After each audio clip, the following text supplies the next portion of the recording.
So the companies that are actually understanding it, are implementing it, and actually leading with it are projected to outperform their peers by 30% in revenue growth.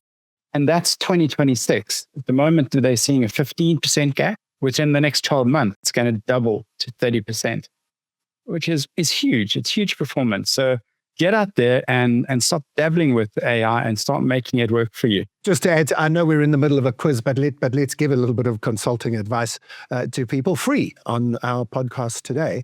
There's that MIT, it's a contested report that says, 95% of AI projects are not working at the moment.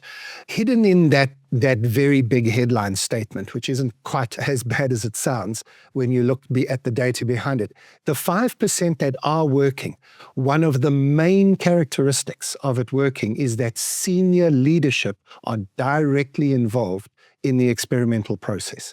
That it's not seen as something the company does or you push down the line to the Gen X, the Gen Z kids or whatever, but that you actually commit yourself to experimentation. You don't get it right. Again, the second thing is you don't get it right first time either. And the final thing is you also don't commit. It doesn't have to be huge masses of money. There's a lot of money being spent on a lot of stuff that isn't going to work.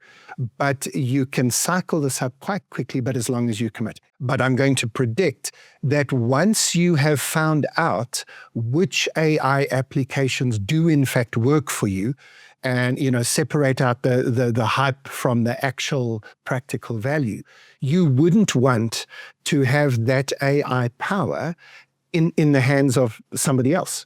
And so you would also want to be a sovereign AI corporation, where you then buy in the power, buy in the data set, ring fence it for yourself. So that will certainly come in the future. I wouldn't spend the money to start there. Prove the value of AI to your business first, but you probably want to be thinking about being a sovereign AI corporation as well.